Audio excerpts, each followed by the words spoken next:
জাতীয় সড়ক অবরোধ করে অবস্থান বিক্ষোভ দেখালো বাম সমর্থক ডিওয়াইএফআই। তাদের দাবি, নারী নির্যাতন ও খুনের বিরুদ্ধে মিথ্যে মামলার সত্যতা যাচাই এবং দোষীদের দৃষ্টান্তমূলক শাস্তি। শনিবার বিকেলে বহরমপুরের গির্জার মোড়ে ডিওয়াইএফআই সমর্থকরা 15 মিনিট জাতীয় সড়ক অবরোধ করে অবস্থান বিক্ষোভ চালায়। এই অবস্থান বিক্ষোভ ঘিরে রাস্তায় যান চলাচল বন্ধ হয়ে যায়। পুলিশের তৎপরতায় অবস্থান বিক্ষোভ তুলে দেওয়া হয় এবং যান চলাচল পুনরায় শুরু হয়।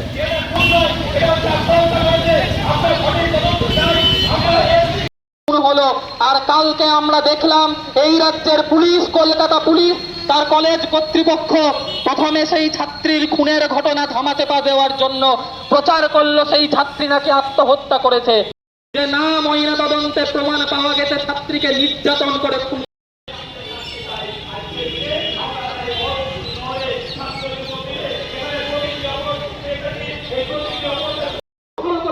কালকে গোটা রাজ্য জেনেছে আর্জি করে ডাক্তারি পড়ুয়া ছাত্র 3 দিন ধরে ডিউটি করার পরে নিজের ডাক্তারি যে কেন্দ্র এখানে থাকে, যেখানে চিকিৎসা করে মানুষের, সেই সেমিনার রুমেই, সেই আর্জিকর কলেজের সেমিনার রুমেই ধর্ষণ হয়েছে।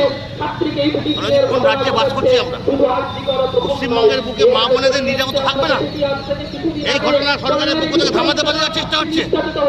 পরিবারের সঙ্গে গতকালকে আমাদের রাজ্যের নেতৃত্বের সাথে কথা বলতে দেয়নি, ঘাড় ধাক্কা দিয়ে পুলিশ জোর করে সে করে নিয়ে গেছে। যারা খুন করলো, ধর্ষণ করলো, তাদের বিরুদ্ধে অবিলম্বে গ্রেফতার করে ব্যবস্থা নিতে হবে। মমতা ব্যানার্জির সরকার কি ব্যাখ্যা দিচ্ছে? পুলিশ ব্যাখ্যা দিচ্ছে যে একজন সিভিক ভলেন্টিয়ার, একজনের পক্ষে কাজ সম্ভব। আর যে সিভিক ভলেন্টিয়ার ধর্ষণ করে খুন করলো, তাকে পুলিশ ফোন করে সে চলে এলো, সে অপরাধী চলে এলো। এই গল্পের গরু গাছের হয়ে যাবে না।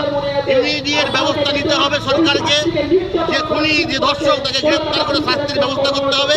আর যারা এই ঘটনাকে ধামাচাপা দেওয়ার চেষ্টা করেছে, তাদের বিরুদ্ধে বিচার বিভাগে তদন্ত করতে হবে। এই হচ্ছে আমাদের এসএফআই এর পক্ষে, গোটা রাজ্যের পক্ষে আমাদের দাবি। এই রাজ্যে তো মহিলা মুখ্যমন্ত্রী, এই রাজ্যের ঘটনা তো নতুন নয়। 11 সালের মুখ্যমন্ত্রী মমতা বন্দ্যোপাধ্যায়, প্রায় 13 বছর হয়ে গেল, পাঁচটি থেকে কামমণি দিদিমণি বলেছেন পিটি ম্যাটার, স্মল ম্যাটার, ছোট ঘটনা। লজ্জা লাগে না আমাদের রাজ্যের মুখ্যমন্ত্রীর? আমরা বলি লজ্জিত।